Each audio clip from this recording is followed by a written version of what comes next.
ఒక్క మా కార్యకర్తలకే కాదు, మీడియా 5 ఏళ్లు మీరు పడిన ఇబ్బందులు, మీరు కోర్టుల చుట్టూరు తిరిగిన ఇది, మిమ్మల్ని సిబిసిఐడి ఆఫీసులో పెట్టి వేధించిన విధానం, అవి తలుచుకుంటే ప్రజాస్వామ్యమే సిగ్గుతో తలంచుకోవాలి. అలాంటి సంఘటనలు జరిగాయి. మేనేజ్మెంట్ని ఒకరినని కాదు, ఎవరినైనా పట్టుకురావచ్చు, ఏదైనా చేయొచ్చు అనే ధీమా వచ్చేసి ఇష్టానుసారంగా ప్రవర్తించే పరిస్థితికి వచ్చారు. అదే సమయంలో ప్రజల మీద, మా పార్టీ మీద సరే, ఈవెన్ జనసేన పవన్ కళ్యాణ్, ఆయనకు కూడా స్వేచ్ఛ లేదు.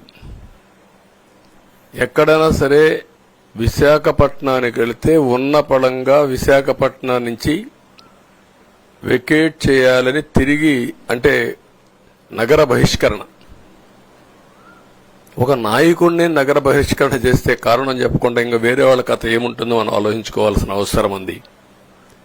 కేసులు పెడితే ఎందుకు పెట్టావు కేసు అని అడిగితే దానికి సమాధానం చెప్పకుండా ముందు నిన్ను అరెస్ట్ చేస్తున్నాం, తర్వాత కేసు డీటెయిల్స్ ఇస్తా ఉంటారు.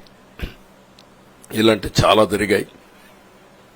ఇవన్నిటికీ పరిష్కారం కోసం ఈరోజు మనం చూసిన తర్వాత, ఇది మాకేదో అధికారం అని మేము అనుకోవడం లేదు, ఒక బాధ్యత. మేము పాలకులమే కాదు సేవకులం అని చెప్పి నినాదానికి శ్రీకారం చుట్టారు. ఇవన్నీ గుర్తుపెట్టుకొని పనిచేస్తాం.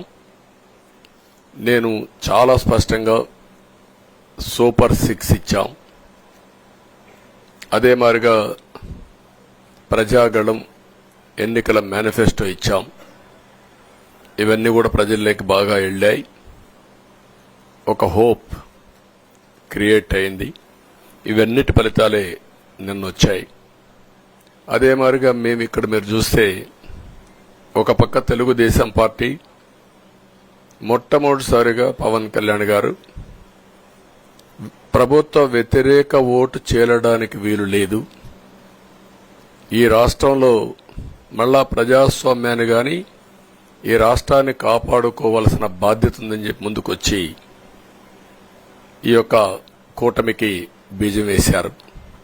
వారిని మనస్ఫూర్తిగా అభినందిస్తున్నాం. ఆ తర్వాత బీజేపీ కూడా ఈ కూటమిలో భాగస్వాములయ్యి, ముగ్గురం కూడా మీరు ఒక్కసారి ఆలోచిస్తే ఒకరు ఎక్కువ ఒకరు తక్కువ కాకుండా ముగ్గురం కలిసి పనిచేశాం.